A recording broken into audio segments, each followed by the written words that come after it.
I remember in the Gaza Strip, filming was the easy part, but getting the video back home to the editors, that was the tricky part. I had to climb on rooftops in Khan Yunis in the middle of Gaza Strip. My fellow soldiers said, "What are you doing? Get down from them. We're going to shoot you because we're going to think, you're a terrorist on a rooftop in Gaza." Calling in an airstrike. Yeah, exactly. Or the terrorists. We'll see you. Hey everybody, welcome to InGrace, and I've got an awesome lineup of guests, two guests. Should I say Mati and Yair, or Yair and Mati? Mati and Yair. Whatever you want. No age before beauty. Or height difference. Age before beauty. Hairline. Hairline is a good one. We wanted to spend some time and get to know you guys because you have been a blessing to InGrace. Anytime we're in Israel, TBN Israel has been a blessing. We're part of the TBN family. And we've interviewed Mati several times and got his perspective out in the field, protecting, where were you stationed? Yep. Judea and Samaria. Judea, northern Judea. Yeah, in Judea. So we were out there when we came right after the war, and we're trying to tell the story. But you obviously have been very out there in the field, and your reporting has been incredible, both of you. And now you have other programs that you're doing. So I thought we could just sit down, get to know you guys a little bit, and tell the story of, like a short story of your life, but a longer story of the last 8 months since the war, and then all the video content projects you guys have been working on. So Mati, first, you have a 1-minute life story? Not really, but I'll try. One, I want to say that I appreciate you guys visiting back. Your team was mentioning it was back in November. I remember being in quite a down mood when I last saw you. So we're doing a lot better now than we were back then. Good. But in short, I've been with TBN for over 10 years at this point, doing production in Israel for well over 10 years at this point. I think 12 or 13 years. I'm Messianic, Jewish, born and raised, Israeli, born and raised. And what brought us here today, I think that's always the question, is I deeply care about telling the stories of what this land has to offer. I deeply care about the combination between the faith and the facts and the personal experience of what this land has. And the more I do it, the longer I do it, the more I care about this country. The longer I do it, the more I see God's faithfulness and His hand on everything that happens here. The more I do it, the more I understand the importance of getting people outside of this country to have a deeper understanding of this land, of what God's done, doing, and will do in this land, and how it all comes together through the complex reality of Israel, the Middle East, and everything that sort of goes on here on a regular basis. And it's complicated. And in the midst of the complexity, you have a life, you have a family. Tell us a little bit about your family. I have 3 young kids, 12, 10, and 8. 2 dogs. No cats? No cats. Praise no. the Lord. Goldfish, cats. No cats. No cats. Goldfish don't last. Can I tell you a funny story about pets? Yeah. We were walking around the old city with a friend, and we saw the Jewish people with the fur hats. Yeah. And a friend of ours thought it was, they said, made of hamster. It's like, how many hamsters would that take to make a hat? If only it was a hamster. I actually don't know how do they make them. It would have been a lot cheaper. Yeah. Well, I understand they're made out of fox. They're made out of, it's not fox, it's a Eastern European rodent that's quite expensive. And the original there's this backstory to it. The Jews were punished by the Russian, whatever. To wear it? To wear the tail of the animal as a sign of humiliation. Kidding. And they said, well, since it's a punishment, we're going to use it as a badge of honor. We're going to make it into something fancy. Wow. So they took the tail of the animal. It's some like furry rodent. I forget what it's called. Chopan, it's whatever. It's some like, I don't know what it's called in English. Some like mink-like animal, essentially.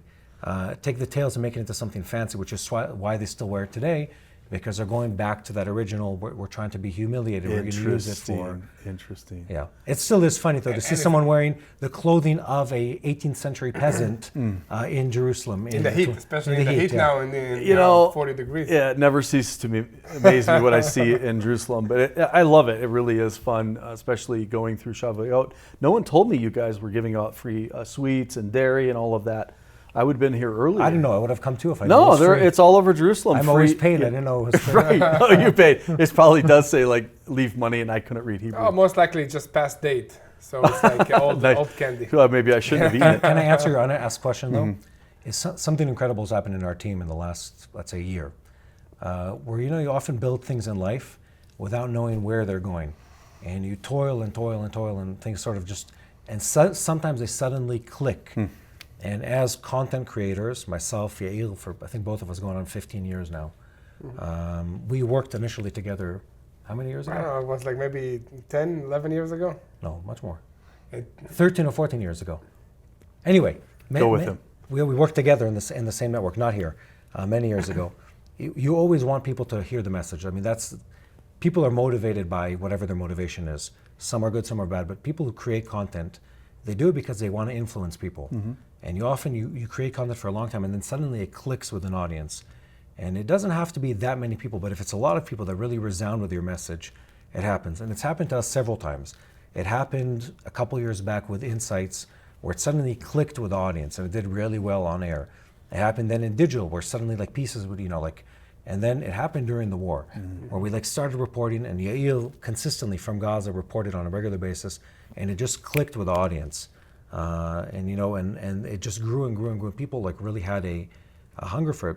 For us, it's very positive because you suddenly see the immediate reaction of people caring about what you're doing, and more so on a personal basis, caring about what happens here. And then now that we're out of the army, both of us, and back in civilian clothing, we get to build on that, capitalize on the fact that people have shown interest, the audience has grown, and now it's just, okay, how do we build on that to the next step? How do we go deeper with the content? How do we go deeper with the engagement and relationship building with the people? That's really what people dream of. You dream of building an audience, you dream of that connection, you dream of the response that people have. Yeah, and you dream of actual, human connection, and not just being a person on the screen. Yeah. And let me tell you a story just from today, okay, just basically 3 hours ago. So this morning, it was maybe last week, I get this text on Facebook. 3 ladies want to come to Jerusalem and to say hello and to visit us here in the TBN Israel studios. I said, okay, Thursday morning will be good. So they just came a few hours ago, and they saw the videos of me in the Gaza Strip, and they said that God told them that my lips are dry, and they should come to Israel and bring me, I don't know how you call it. Lip balm. Yeah. Lip balm. Anyway, it's something for the lips that will make them soft and not dry. And that was maybe half a year ago, and they told their friends and came here, brought me a whole bag of 1,000 Blistex. Blistex, from Canada. And I think that touches me more than seeing, 400,000 views on YouTube or something like that, because that's something real. And she shared the story of sitting in her house, in comfortable house, and then watching me in the field, with all the war going on and my lips being so dry. And that's something that she remembered, and she really came here and did it. So that really keeps me going, it keeps me motivated that what we do here really has an effect. Yeah. And I think that it's not because we're doing something special. I think that that was for me personally, we felt a need. We felt that there is a lack of understanding of what is going on in Israel, on the one hand. And then on the other, people wanted to share and to pray for what is happening in Israel. That's right. Okay, so as believers, we were called to pray for the peace of Jerusalem, this city right here. Let me ask you a quick question while you're here. Yeah. That looks like a picture. That's real live Jerusalem. We can walk there, yeah. That's a green screen. What are you talking about? There's buses, there's cars, there's birds. That is real life Jerusalem through a window. But what a beautiful set you have. And we've used your outdoor set before. I'm glad we're inside today because it's almost 100 Fahrenheit. Yeah, it's way nicer here. Yeah. So anyways, keep going. Sorry to interrupt you, but it's people want to pray for Jerusalem, and you guys are delivering a consistent content that has content. It's not just... It's two things, though. It's two extremes of one scale. People care about the personal, and they care about the big picture. And it takes... And Yair says we don't do something special. I disagree. I disagree as well. You didn't let me finish my speech, and then I'll say how. Let him finish your thoughts. No, what's unique about us is our team, and I don't say this slightly. It took time. We have a very, very talented team of people on the content side, on the editing side, on the big picture side. where the experience comes together. And then even if Yair has a so-so day or I have a so-so day, and we have quite a few of They those. make us look good anyway. No, someone will say, hey buddy, we could have done that a little better. Like, let's tweak it in this direction. And it's the combination, I think that's why the audience really responds to. It's a combination between the personal side, both in the documentary format of like what people are doing on the ground, and then the informative. Because information isn't enough, the head isn't enough, but people want to connect in the head. Yeah. And the heart, like the personal side, isn't enough, they also want the information. When you bring them together, then people click with that. The personal element plus the informative one. And then if you can, I don't want to say spice it up because it sounds diminishing, but if you can combine that with the spiritual significance and importance, then it's really sort of like the triangle, the golden triangle of like everything comes together, and that faith-based audience really gets something that is exactly the format that they need. They need their faith to be encouraged, they need to understand what's happening, and they need a face to connect with on the other side. And when that happens for us, I think we only experience the responsive side of meeting the person, and then they'll say, you did that piece back in, he's done 150 pieces since then, he doesn't even remember. Say, 244, but who's counting? Yeah. And then you have that like moment of like connection where someone really like was impacted by something. We've already forgotten about it. Yeah. And I think being reminded of like that was a significant moment for the person on the other side, that's why we wake up in the morning.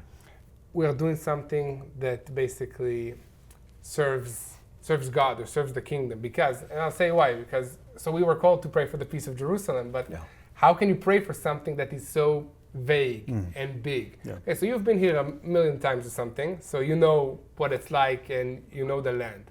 But imagine a person who only read about Jerusalem in the Bible. Yeah. So it looks like this holy place somewhere so far away. How can you pray for something that is not, you don't have a connection to, you don't have an actual experience with? Yeah. So I think this is something that we also like kind of bring to the people all around the world by actually going to the places, sharing the stories of what is happening.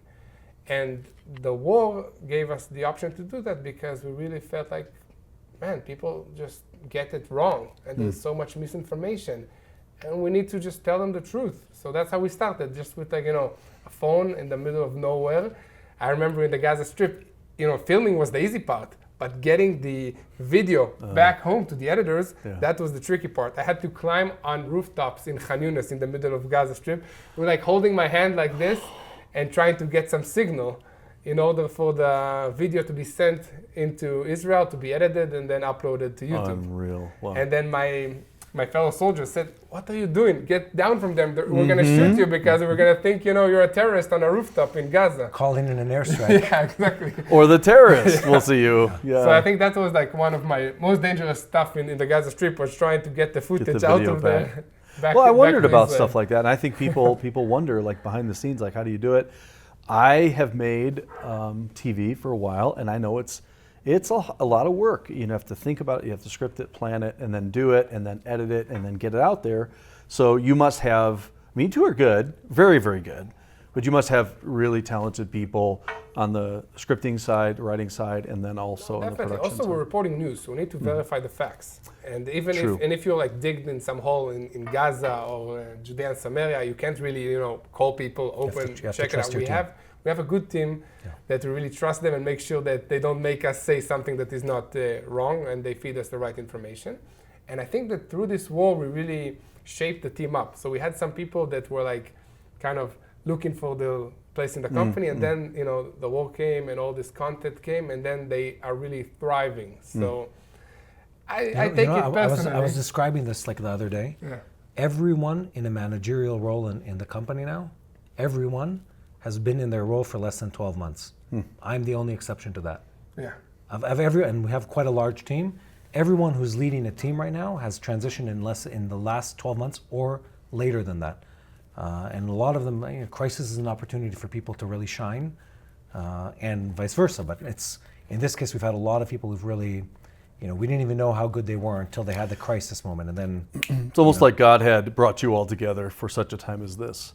Yeah. The crisis in Israel is still very real. It's 8 months out, but almost every day something major is happening. Especially in the north now, yeah. In the north, just was it yesterday? A huge barrage of missiles all the way into Tiberias. You were. I was up so north, tell me about yesterday. it. We had my entire extended family was up north, and we had a very abrupt, like pre-breakfast sort of awakening. Oh, the Shavuot holiday. Yeah. Celebratory like siren, and I mean the landings were just a couple kilometers north of us.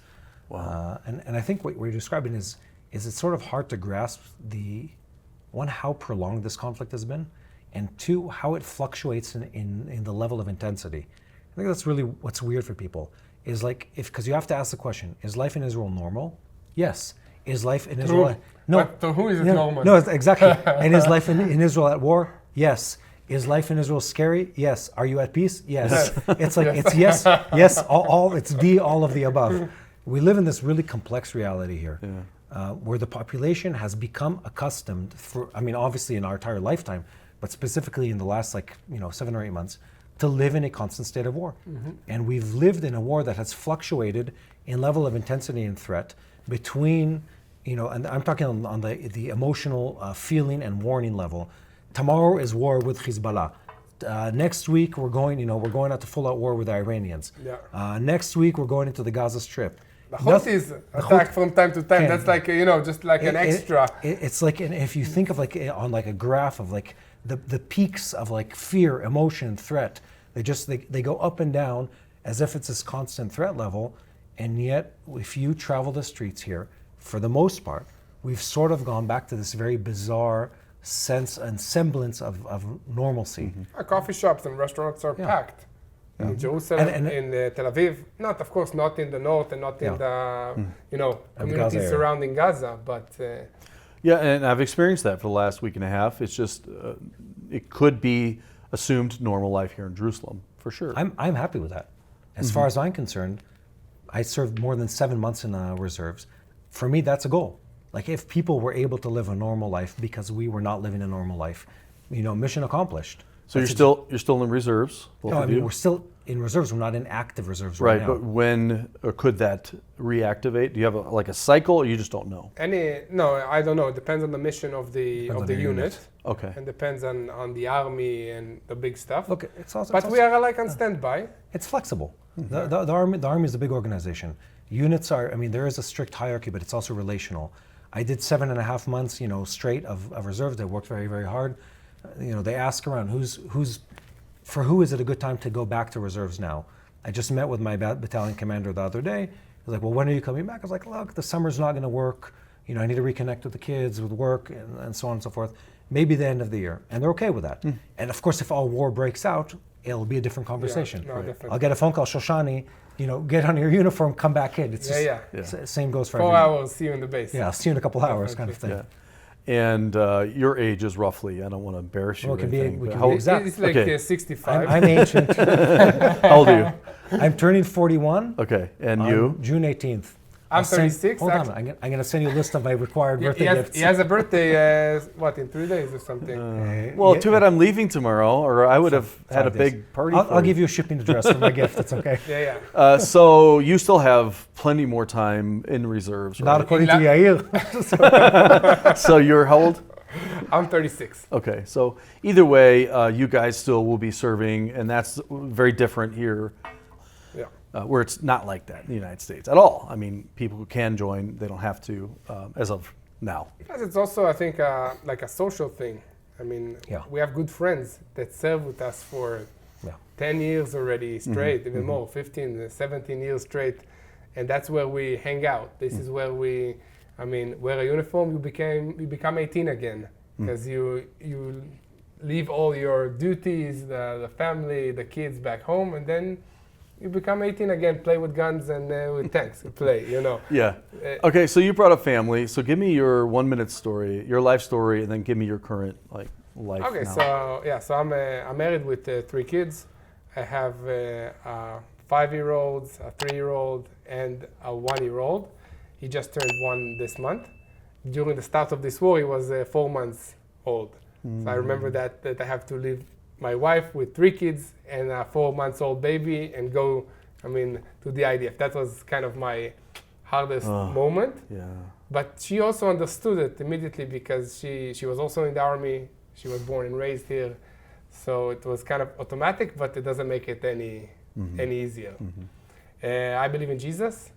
I mean, my mother, after she served in the army, she went to travel the world like many Israelis do after the army, and then she received Jesus, came back to Israel. All our family thought she was crazy because she was the only one, because not many Jews believe in Jesus in Israel so far. Hopefully more and more will start to believe. And I've been working with news and TV production 15 years, something like that, a little more. Joined the TBN Israel and Mati about 13, 14 months ago, something like that. And half of that was in the army, but still we produced the content. I don't remember you being in front of the camera before the war. Were you? Did you do some reporting Here? or documentaries here? No. Okay. No. So that was, whose idea was that? Did you just make a video? I'm reporting live. We're about to go into Gaza. Like, how did it start? Before the war, we weren't creating digital first content. We'd always created broadcast first content, and the cycles on that are so much longer. Right. None of us, I wasn't doing daily content. Like we do seasons of projects. So this crisis thrust you into either having ideas or seeing what was working, and you're like, how did it start? Yair deserves a lot of the credit for that. Yeah. So tell me exactly how. As one of our producers. Yeah, and Tomer, our producer. Well, tell me the story. How did you start doing these update videos? So the war started, and then I give a call to Tomer, or he gives me a call, say, yeah, let's update the world on what is happening. That was the first time. So I just took my phone, did a 1-minute update. Hamas attacked, and all the atrocities that happened on that day. And I'm putting my uniform on, and I'm going to the north.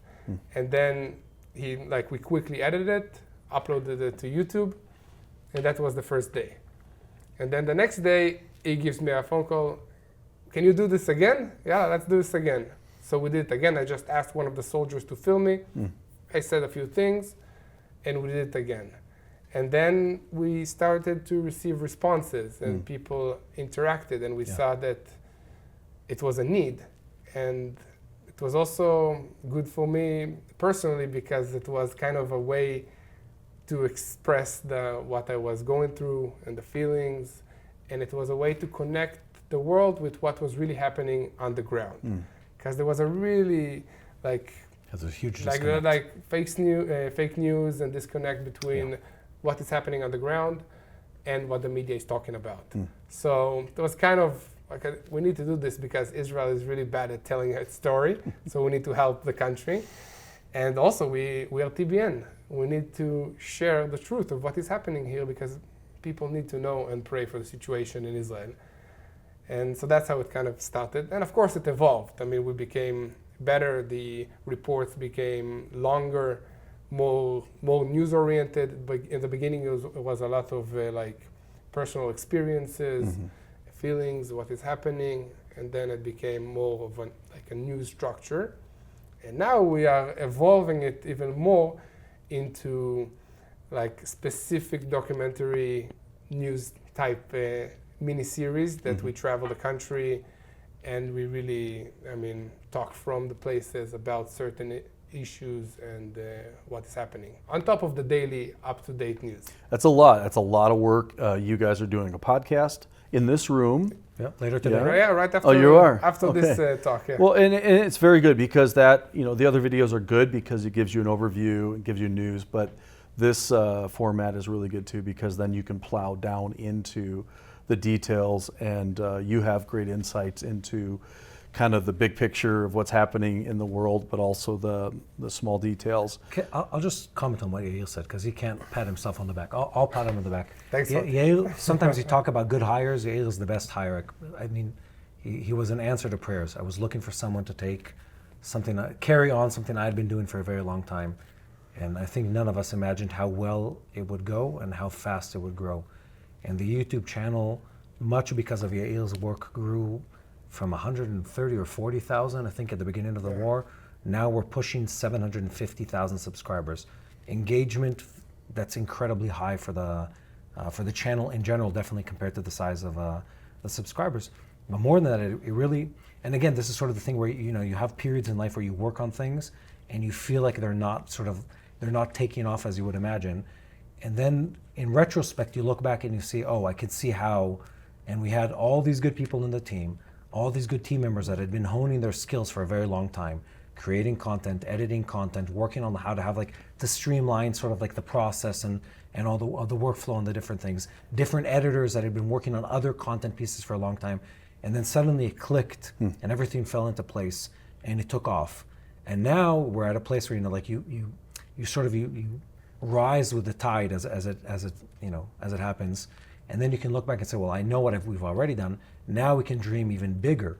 And it's opening up our horizon of like, here's all the things we can do. Yeah. Here's the skills we've created. Here are the relationships we've created, the impact we've created. Now we can do these things we've been dreaming about for years.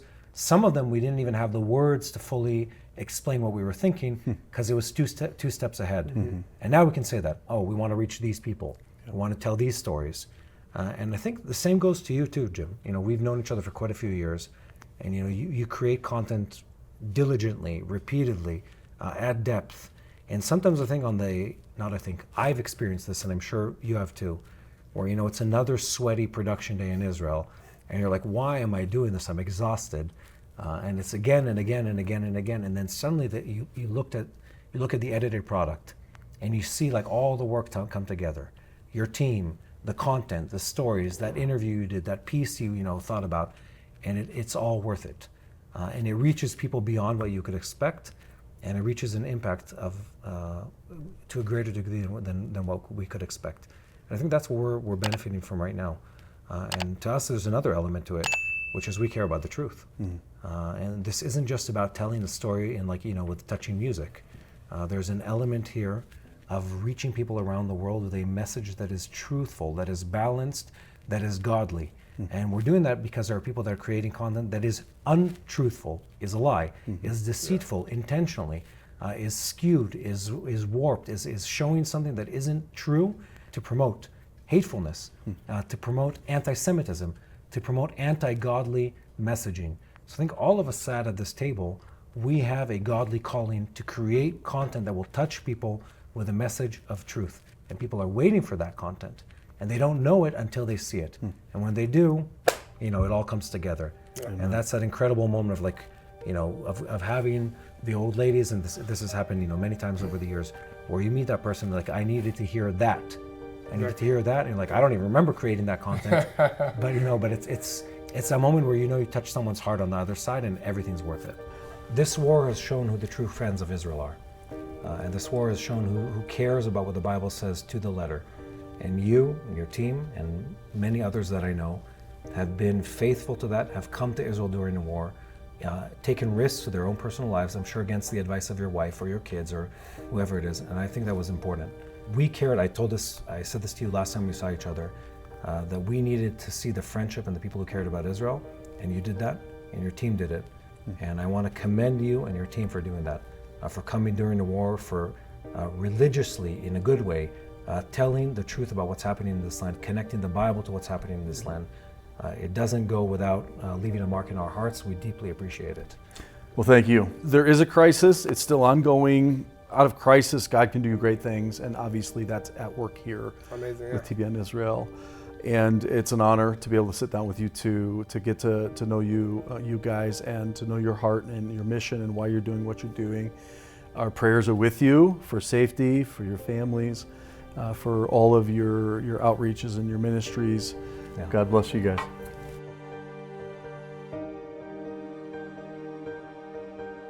What a delightful conversation we had with Mati and Yair. I'm very impressed with TBN Israel and all that they're doing to keep us informed with what's happening here in Israel, especially with the crisis that Israel is still going through 8 months after the Hamas massacre.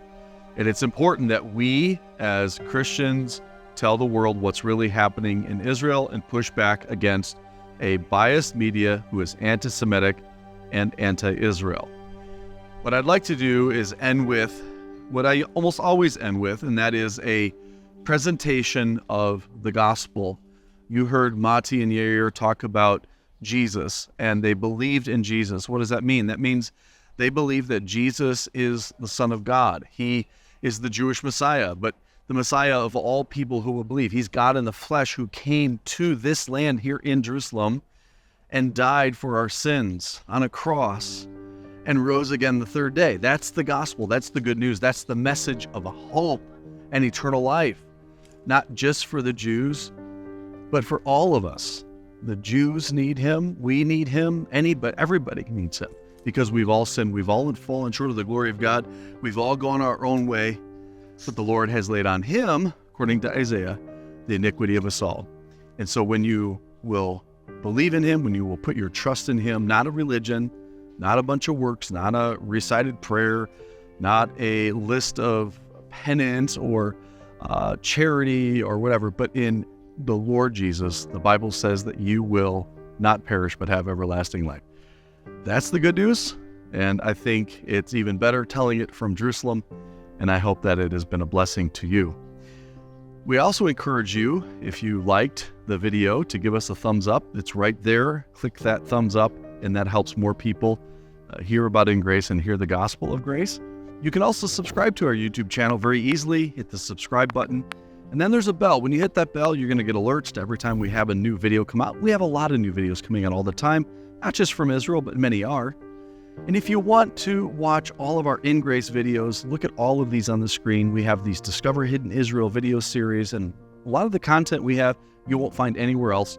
And I encourage you to check out all of our resources on our website, InGrace.tv, and there you'll find incredible resources, books, videos, digital videos, DVDs that will really bless you and encourage you and edify you, especially as it comes to this important place here in Israel. May God bless you, and I hope the rest of your day is absolutely fantastic.